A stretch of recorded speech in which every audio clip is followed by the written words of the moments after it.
So there are like 10 verses to We Three Kings, and we have like 3 versions saved. So that's what happened there. We Three Kings of Orient Are is one of my favorite Christmas songs. I love it. Except, there weren't 3 of them. They weren't kings, and they weren't from the Orient. Other than that, it's a great song. Sorry to burst your bubble. Right? And so we have this image from every Christmas pageant we've ever seen, right? That you have the stable and the shepherds and the angels and the wise men, right?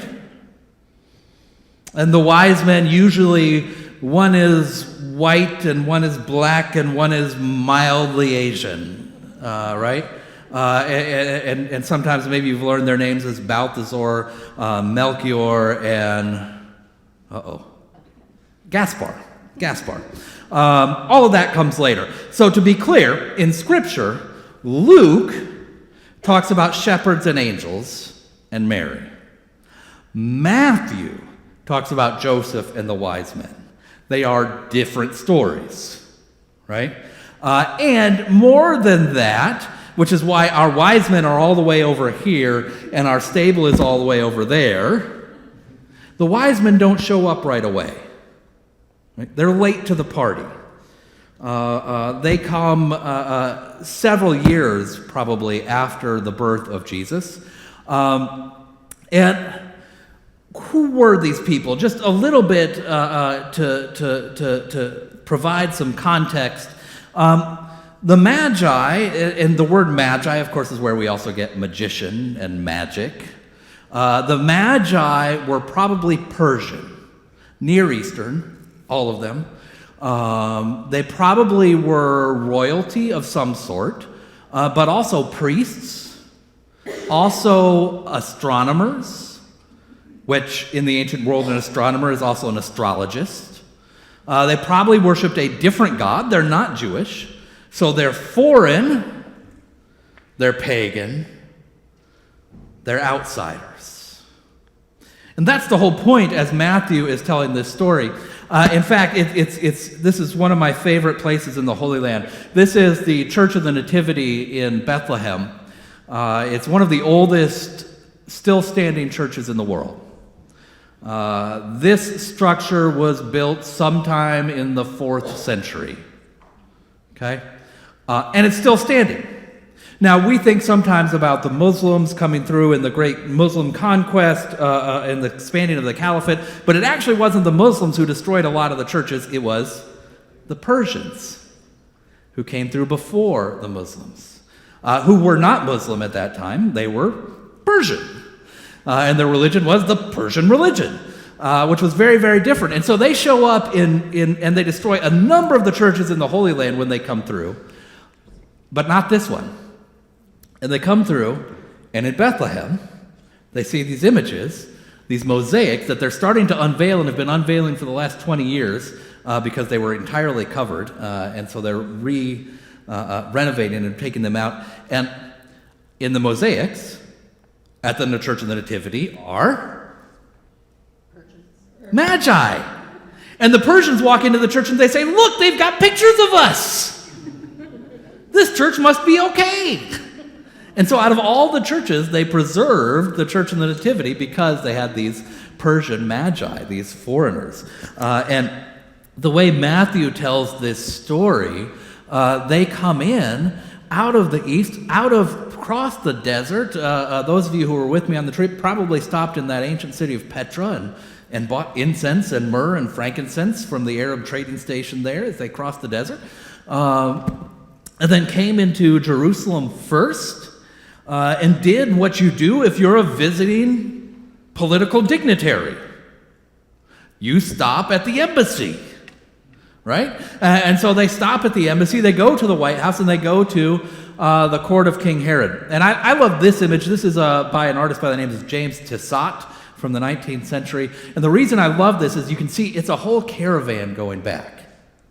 If you are traveling a couple of years' journey across the desert, you don't just go 3 guys on camels. especially not if you're wealthy, right? And notice, Matthew says, wise men came from the east. Magi came from the east. How many? More than one. It doesn't say how many. There are 3 gifts. It doesn't say how many wise men. Right? And so I like Tissot's image because it anticipates this entourage that shows up, which makes much more sense. Right? When the president travels, it's not just the president. No. It's the president and the president's advisors and the president's security and the president's medical team and the president's valet, and right? These were nobility. These were wealthy men. And probably women too, traveling to come and see. And so they come and they show up. And they say to Herod, hey, a new king has been born. And they go and they visit and they worship. And I'll say this, and we've talked about this when we talked about John the Baptist. We talked about the fact that John is a little bit weird. Right? Living out in the desert, camel's hair, eating grasshoppers. Matthew tells this story to say that the first people who recognize and worship Jesus are a bunch of weirdos from the East, a bunch of outsiders, a bunch of pagans, a bunch of folks. They didn't convert to Judaism. They weren't baptized.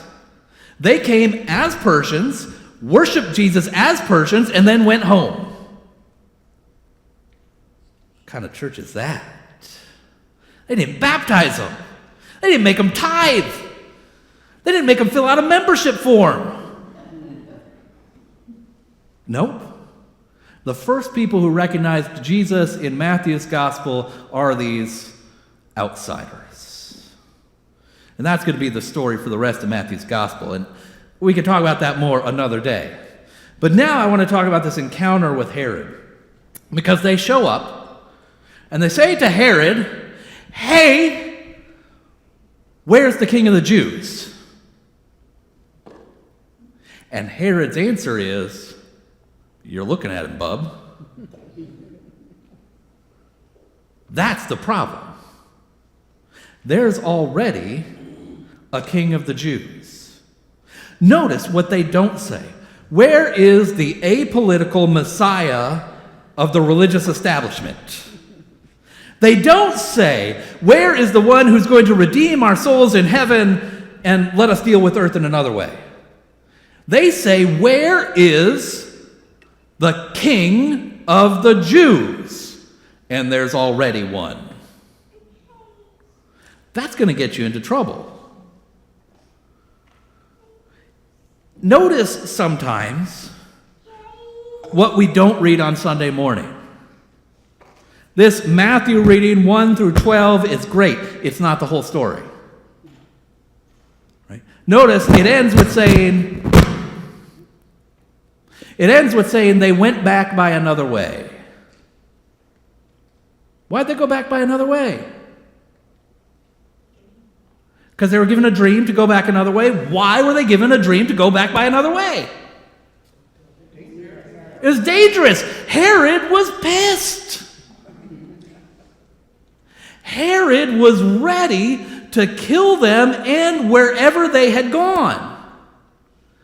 Herod wanted to know where this pretender to the crown was so he could do what kings always do to pretenders to the crown.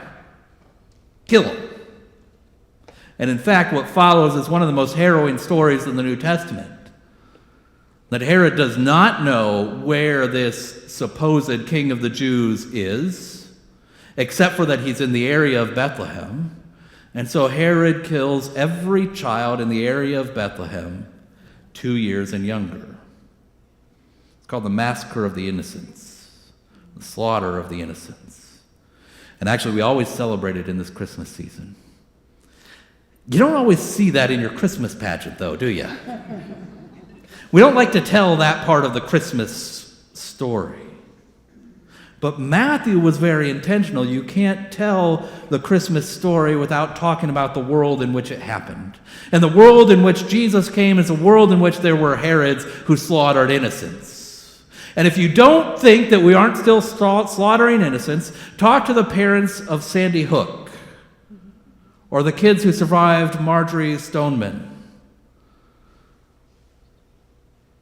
or any number of other people. Jesus was born into a world where there are Herods, where there are political leaders who look out for themselves. There are political leaders who will sacrifice anything and anyone to get what they are after: money, power, authority. Jesus was born into a world where political power does not care about the most vulnerable. This is the Christmas story. That Jesus shows up into this broken world, a world that is run by cruelty and hatred and anger and violence. And the story of Matthew will unfold to say there is only one way to fight it. Herods are only taken down by one thing, and that's love. Where is Herod? Where is Herod today? Dead and gone. Jesus is here with us. The church still stands. Where's Pilate? Dead and gone. The church still stands. Jesus is still here with us today. The Roman Emperor Diocletian at the end of the 3rd century, he tried to quash the church, to martyr all of the church members that he could find. Where is Diocletian today? Dead. Where's the Roman Empire? Gone. Empires fall. Cruelty ends. Love prevails. Again and again and again, love prevails. Matthew did not tell us some Christmas pageant version of the birth of Jesus, but instead said, sometimes